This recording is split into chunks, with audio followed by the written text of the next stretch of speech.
Have you ever seen like an actual woke comedy set?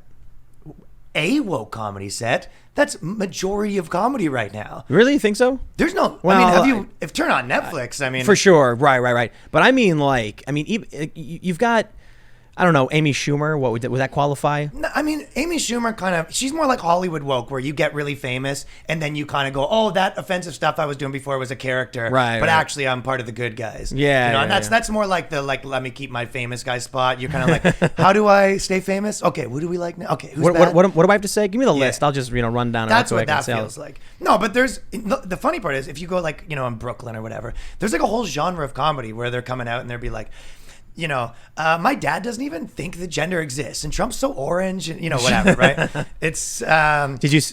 No, go ahead. yeah, they're using all the buzzwords, right? Like right. whether gender and non-binary and all this stuff. But the problem is you go outside of any like metropolitan's little pocket of those people, and no one knows what you're talking about. Yeah, it's crazy. They've created. I think it's social media. They've created this microscopic bubble. It's decently large. It's probably millions of people. Well, it also has like the industry power and Yep. So you get these people who are saying things that make literally no sense to anybody.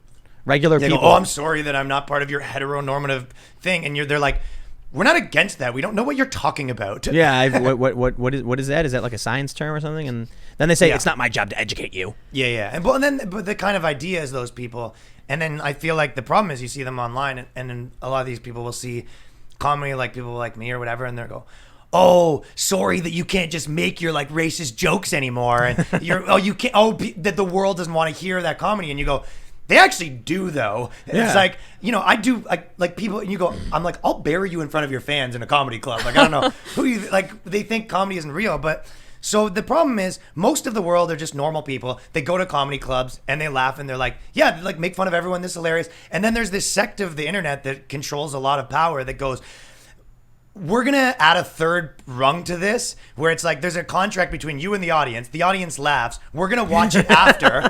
We're going to watch it after the fact and be like, yeah, well, they're stupid. They shouldn't be watching, shouldn't be laughing. You're wrong for doing those jokes. And you're like, what's the problem? Everyone had a good time, and you're like, well, they shouldn't be having a good time. Do they think like the people in the audience are part? It's like they're part of the act. He thinks like they're too stupid. No, they don't know what's best for them. I watched the special. I think it was from Vice about a woke comic, and they explained that the best way to be woke and do comedy is to make fun of yourself.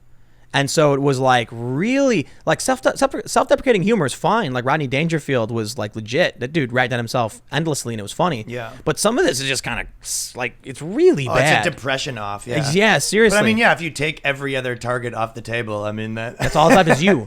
But I think that those woke comics have I don't think there's a shortage of them being like, oh, I'm sorry that a white man showed up. Yeah. So for them to say that they're not hitting targets. When I was watching this, you know what it felt like? It felt like the audience and the comedian were doing a show for the cameras, like a Potemkin comedy show. Yeah. Where the journalists come in and they're like, so can woke comedy exist? And they're like, yes. And the comic is like, hello, friends. Here's a joke. I'm ugly. And they go, yay. Yeah. Don't laugh too hard, though. Ha, ha, ha, ha, ha, ha. Jazz hands, please. Yeah. Yeah, it's a cosplay of a comedy show. But they want people to think it's real. It's yeah. You know what it really is? I think, what did someone call it? Clapter?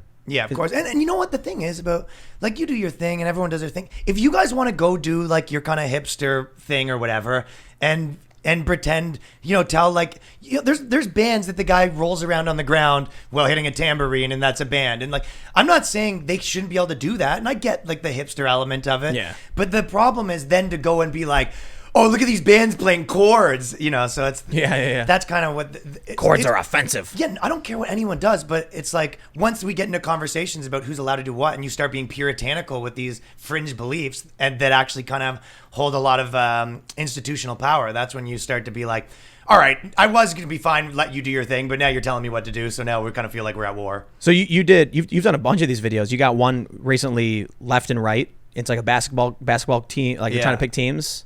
You just describe it real quick because that one was good too. And then this is what I've kind of been saying this a lot. Is like a lot of people on the internet really were, for the most part, kind of apolitical. To some degree, they're like, I don't know, yeah, maybe I'm down for socialized healthcare, but I don't really like being told what to do. Like, I don't care if gay people, most people I would say there's a good 60% of people before people kind of came in and said, no, you got to pick a side, right? You're on the side.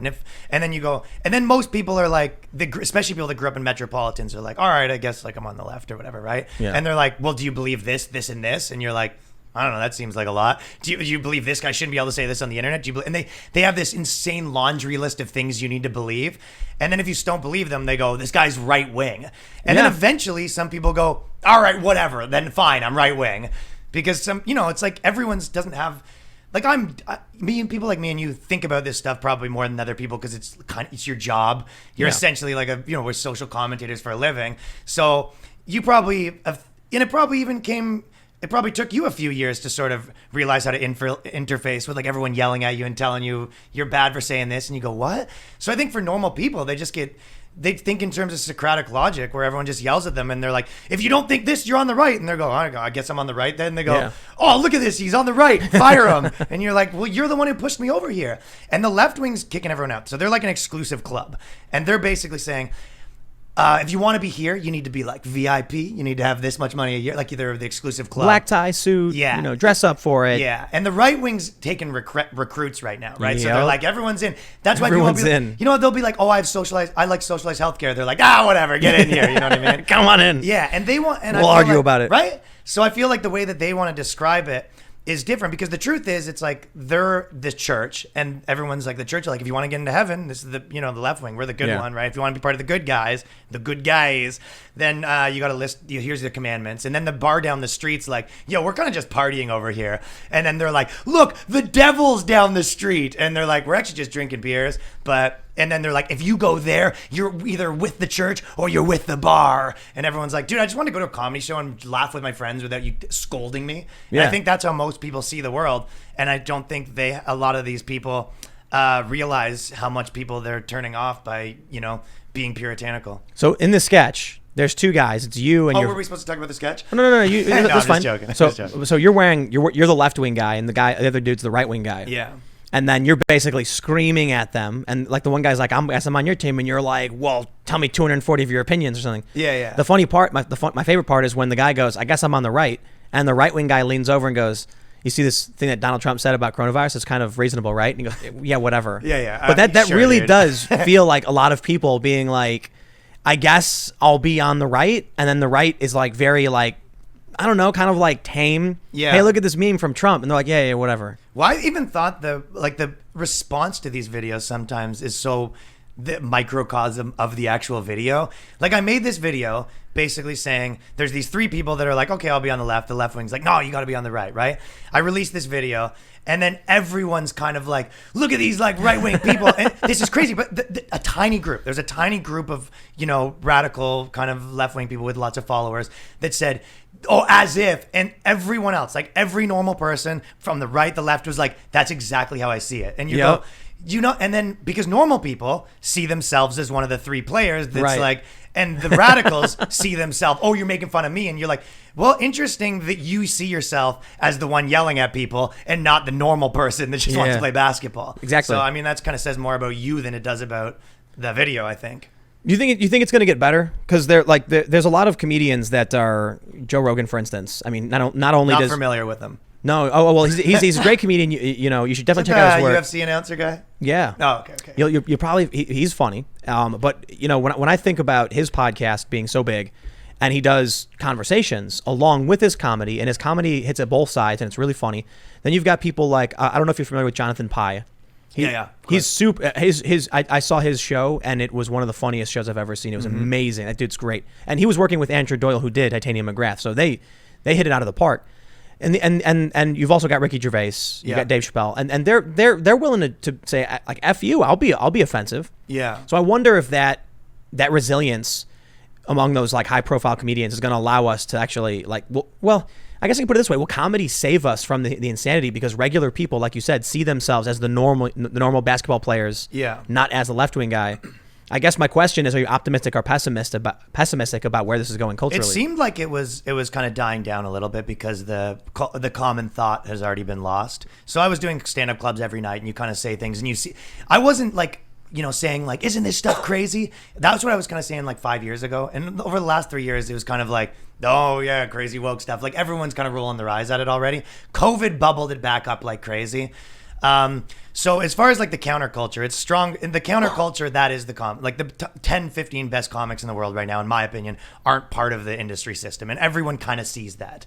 They go, why, when I watch this, it's crappy. And when I watch the people that aren't endorsed, you like what Netflix does kind of, it's not to say that there isn't good people on these stations, but late night used to be worth something, right? Like you go, oh, this guy was on, Colbert 5 times. Like, oh my God. Whereas now it's like you have a friend that goes, yo, we gotta come check out these chicks. They're so hot. And you're like, the first time you're like, well, that girl wasn't that hot. And then like the 5 more times he keeps bringing 2s around and you're like, all right, like, I don't think I'm going to listen to this guy's vouches anymore. Yeah. So that's kind of what the industry's done, right? And they're in this loop because it used to be, let's say you were like a record label, right? And you had, rock was happening when rap was popping off. And you're like, we need to switch to that. You're going to be a little late because they're big boats and they take a long time to turn. And maybe you fire everyone and get a new regime. We're going to be a rap label now because we don't want to miss this big movement. They usually do miss it. That's why there's all these rapper millionaires. But what happens with this stuff is if you went to these places now that have that culture, like Vice or whatever, and you go, hey, this stuff's kind of like drying up. People hate it. Like, it's not doing good. No one wants to watch it. And then you go, so we want to switch. And they go, you want to switch from helping the underprivileged? So it's not like, oh, you don't want to be a rock and roll guy anymore. It's like, what do you mean? You're going to switch from being anti-racist? Does that mean you want to be a Nazi? Yeah, we're going to make a culture shift from we're going to make an internal culture shift from fighting racism. Like, what? It's like, I'm on Twitter now. My boss is a Nazi. And the guy's like, okay. Sorry. Keep churning out articles about why trans people are awesome. I'm so sorry.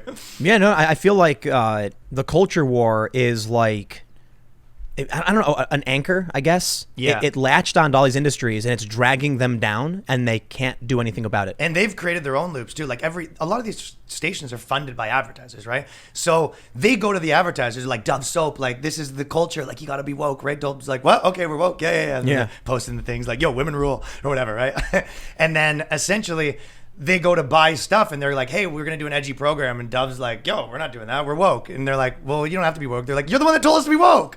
So I know what's really going on with Dove Soap. Yeah. Do you know the secret? You brought up Dove, not me. You tell me, yeah. Dove launched that Real Beauty campaign. Oh, yeah. It's a brilliant campaign. Yeah, it's like the women are, kind of overweight. Not morbidly. I didn't see it that way. I just saw them as perfect, but interesting. That's how you saw it. Yeah, it is. So, but that's. I saw them as delicious. Do you know who owns Dove? Funny. My guess, if I had to pick, Richard Spencer. Close. Unilever. Unilever Same owns thing. Dove Soap. What's Unilever? It's just this massive conglomerate. Major corporation owns a bunch of companies, so they own Dove. They also own another company, Ben and Jerry's. Oh, so that's a good conspiracy. It's a great conspiracy, but is it really a conspiracy? I mean, think about it. You're a dude who works at Unilever. I mean, for real. It's not even. That's good stuff. It's not even a conspiracy. Think about it. You're the guy who works at Unilever. You're going through the books, and they're like, "How can we improve?" They're like, "We got a problem. We're trying to get moms to eat a pint of Ben and Jerry's every night, and they don't want to because we got these commercials of all these super thin women, and they're like, boom, do the Dove commercials for women who are normal, even though they are overweight." And that way, again, I don't see it that way, but sure.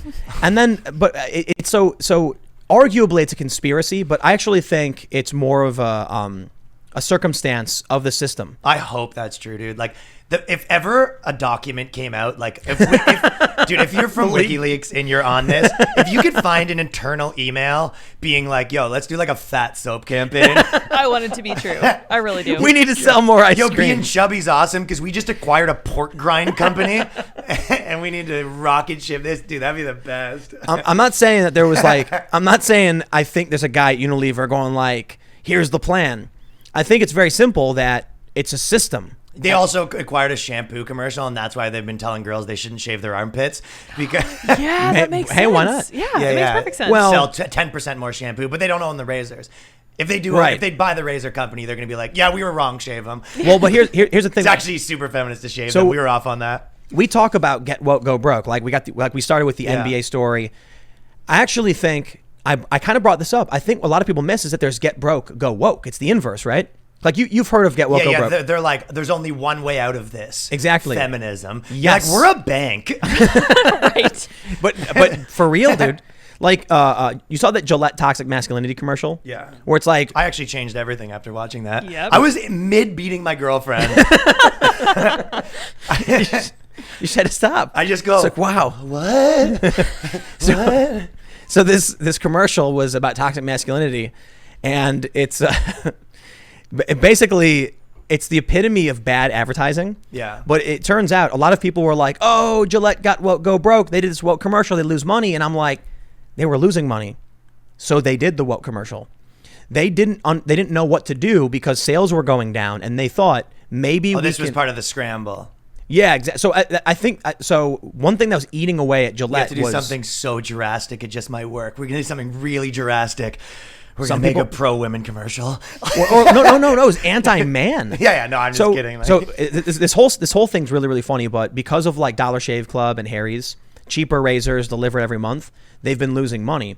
So then all of a sudden this ad comes out where they're like, men do better. And it just pissed every guy off. I mean, like not every single one. The woke the woke feminist dudes were like, yeah, I'm a feminist, so they can't grow beards anyway. I'm kidding. I can't. Oh, but a lot of them have beards, if you know what I mean. Oh yeah. No, they're abusers. I'm gonna be careful. You know, Just blanket statement. Well, You're all much, yeah. abusers. all of you. No, Yeah. you know the reset the clock meme, right? Reset the clock. Yeah, it's a meme. It's whenever a male feminist turns out to be a sexual abuser, reset the clock. Yeah. I did. Because- I did a video. Absolve yourself by canceling others. Oh yeah. But it happens enough to where it's become a meme. But the funny thing about Reset the clock. Gillette and with NBA, I think what happens is they're losing money, and they think we're not with it anymore. And it wasn't even them. It's like their advertising agency would be like, "Trust me, we got the goods here." You know, if I was, what are you thinking? It's just like a easel, and they just flip the page. It's just men crossed out. just and they're like, but we sell razors to men. That's the You problem don't right get there. it. That's patriarchal thinking. Yeah, you're not getting it. Yeah, you're not getting it. Can we get someone in here who understands how to sell and understands business? Yeah. So they end up doing these ads, and it's a response, in my opinion. It's a desperation to be hip. Yeah. So you mentioned the advertisers, because I've experienced this too. When I mentioned that company, right? That I worked for this media company, and they a lot of people know it was Fusion. They wanted to get woke, and it was because of these marketing consultants. Dude, they're the worst. If I was going to have an actual conspiracy theory, it would be that these far leftists immediately got jobs at advertisers. Yes, that's exactly what it is, dude. And you've probably had videos. I've had videos myself where I put them up. You know the one we were talking about with the porn stars? Right. Oh, yeah. Explain it real quick. It's just it's too much swearing and stuff. But basically, I made this video with some porn stars, and it was like a comedy video. It's on my channel, but like it's kind of irrelevant what it was about. But I put it on my TikTok, and it did like 2 million views, and I lost 20,000 subscribers. So there is a possibility of but if you work for an advertising firm, what happens is you go to these companies and you're like, you hired me to do this advertising campaign. They go back and they go, look at this. We did, 20 million impressions. Like the CPM on that, like what a successful campaign. And they all pop the champagne, like one of the most successful we'll win advertising awards. And you're like, yeah, but what you didn't mention is, half of those, maybe more than half of those was people sharing it, saying like, I hate this. Or it's actually crazier than that. So one thing they'll do is, and this has been rampant in digital media, advertisers will go to these companies and say, gender. Here's what the young kids want. They want to talk about gender. And so then these companies are like, okay, I guess we'll do a big gender thing. And then the advertising company will say, okay, it'll cost you $20,000 for this production.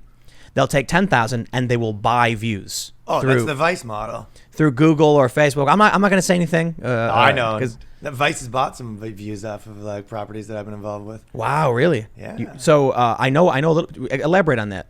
Okay, so basically, if you can. Yeah, I mean, this isn't like a conspiracy. This is just like how that industry works. Yep. Yeah, you know, you're playing dumb with me. I'm not, no, I've talked about it quite a bit. Okay, so yeah, basically how these models do is they sell the clicks. They say Vice, like, we're the cool guy. You know, you want some Vice clicks? We're charging more than other people because you're buying a cool guy. You know. Yeah. So they sell to whatever Red Bull 1 million clicks at Vice. Vice's articles are bombing right now because they were hopping on a trend that's like dying out, and then let's say they only get 500,000 clicks to put on their, the ad on or whatever. Then they go to other websites, let's say, for example, a reductress or something Dose.com. like that. Yeah. That's what it was. Okay. I'm pretty sure. Yeah. I could be wrong. Gaymalebathhouse.org. Whatever. Yeah, that was one of them. I'm not sure. familiar with it, but I've heard that there's articles, there's websites like that. That sounds like Vice, to be honest, dude. Yeah. You've seen that video It's where a shoot off. Have you seen the video where the guy's doing a Vice article and he's like, he can't think of anything, so he grabs a dildo out of a box and then he throws it at the wall. Yeah. And then he throws it again. Yeah. So anyway. Yeah, and then they buy the clicks, so they go, "Hey, we'll pay you a percentage." Basically, we sold this for 500,000. We can't fulfill it. You know what I mean? Yep. So it's like if I said to someone, "Hey, you want to hang out with comedian Ryan Long and Tim Pool? Give us $10,000 and it'll go to charity." And someone goes, "Oh, I'll pay $10,000 for Tim. I don't want Ryan to come, but whatever, right?" So they pay us the $10,000 to hang out with us for a day, and then we go, "Yeah, me and Tim couldn't make it." But Right. My boy from high school, we call him B Note. He's coming out. He's gonna have lunch with you. He's usually just here to like clean the garbages out, but he'll be hanging out. Dude, I'm telling you, he's cool. He's just like me. Like we grew up. So this Can't believe it's not Ryan. Yes, that's a real thing. It's actually I forgot it's called like ad rights distribution or something like that. And these companies, it was in my opinion, I think it's fraud. That's just what I think. Because it kind of is. If I go to you and I'm like, hey, I've got 50 million views per month, and it's all premium, and I'm gonna sell. And then what they did was they would go to these small clickbait farms that just generate as many clicks as possible. Yeah. So I don't know. Sell you junk. Yeah, it's like The Big Short in a nutshell. Seriously, no, it really is. Yeah. It really is. I've talked to ad people. Right. So for those not familiar with The Big Short, this is about the financial crash in 2008 and like a mortgage-backed securities. It's a documentary about Kevin Hart. Is it? What do you mean? Oh, no.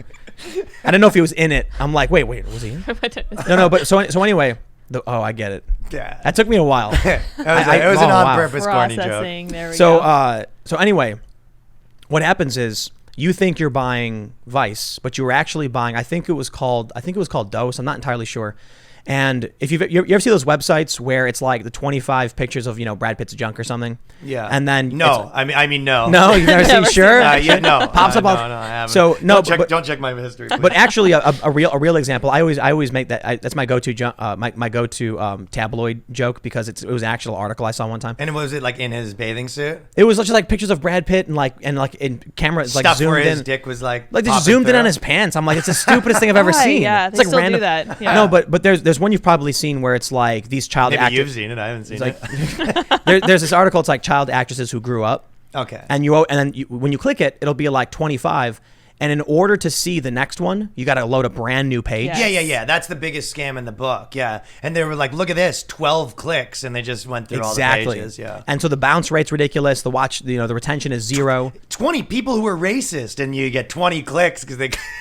Yep. They click number 1, my dad. Number 2, my teacher. Number 3, Congress. Exactly. Congress. And they go through each and every Congress person. Yeah. But so the people click these, then you end up with 30 clicks. They're worthless junk clicks. Nobody saw any ads. No one saw anything. But then they attach that and say, here we go. We delivered the 1 million views you wanted. Yeah, you got it from Vice. But so that was a huge problem. I don't know if they're still doing it because they kind of all got. They are still doing it. Yes. That's crazy. But it's like going down, isn't it? People aren't falling for it anymore, aren't they?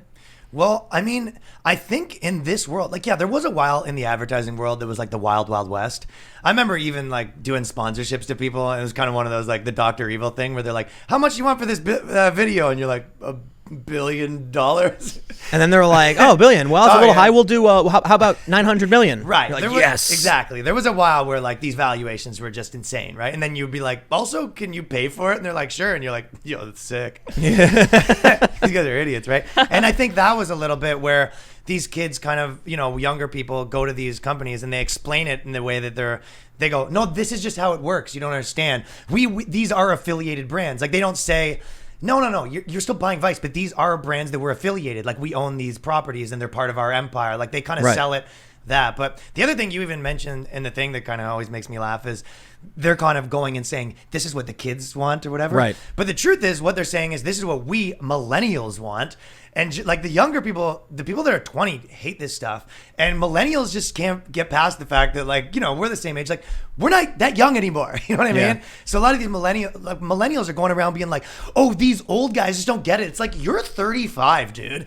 Like, you could have 4 kids and it would be kind of normal. Well, this is what's funny about Vice. Like, Vice billed itself as the CNN of the street. That's what the CEO was saying. And just like, we got the youth, we're with it. And at the time, like, the higher-ups were like 40. Yeah. They were like, they're Gen Xers. They were in their 40s. I remember when I started working there, man, it's like, wow, it was 10 years ago almost. Yeah. And they did have something, but man, right around the time I started working there, it just became very corporate very, very quickly. But the one thing I was going to mention too, it's not so much about the ad rights manipulation, where, you know, someone will say, we want to sell, you know, a million ads, a million views, and so they just throw garbage at it.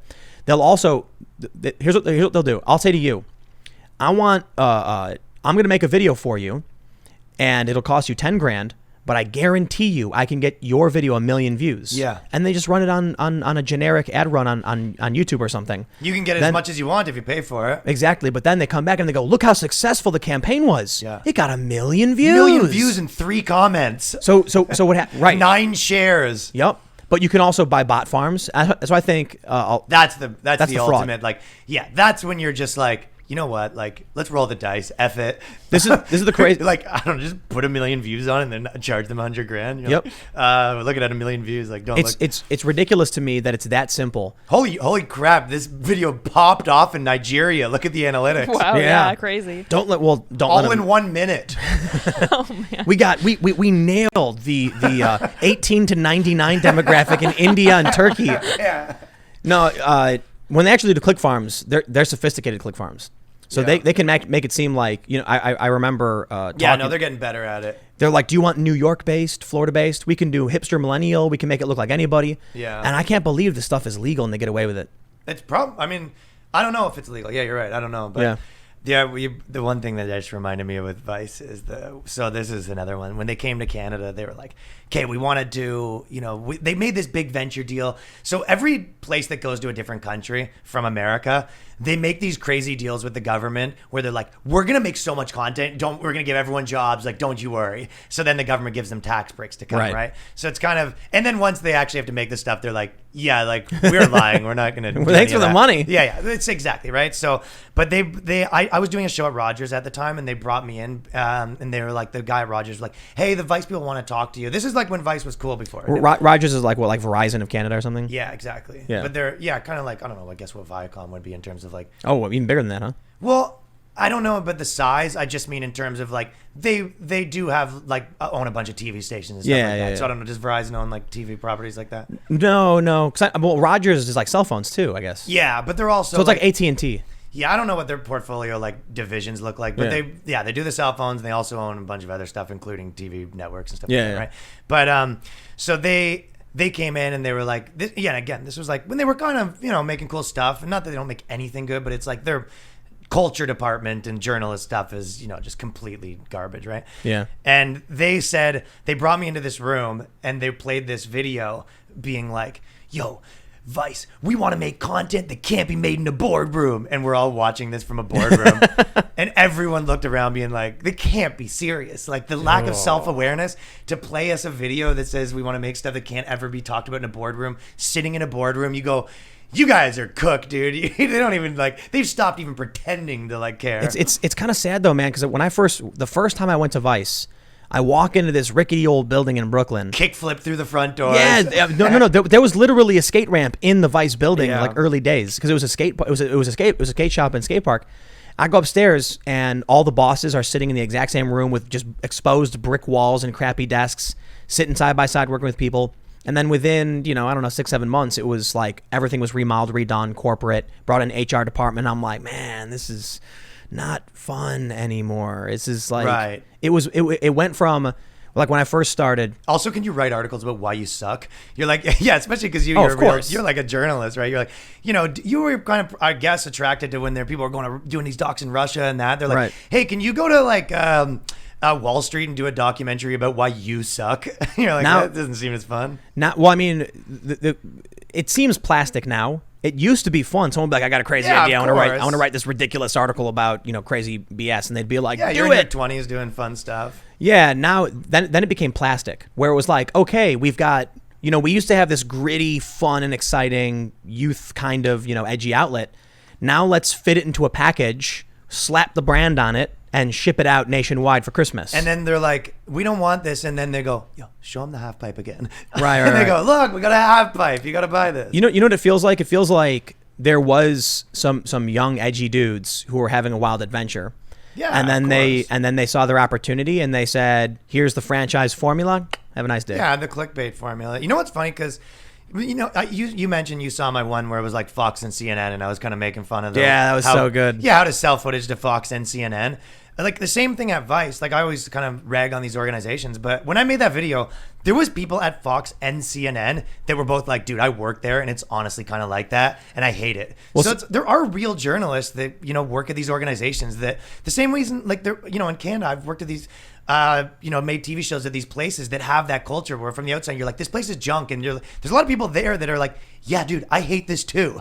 I'm trying to make some cool stuff, and I'm getting shut down at every. So it's These people got to speak up, like blow the whistle and just talk about the culture. Yeah. Look, I had a contract. I wanted to leave. I left. And I just like, dude, I'm never going to sign an NDA and that stuff. I'll come out and say, here's what happened. Here's what they told me to do. It was whack. They told me to lie in this way and that way. I'll just say it. Vice. No, Vice was crazy.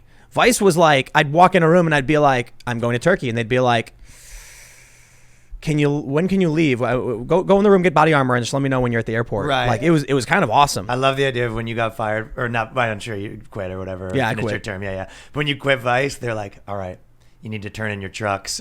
My trucks. No.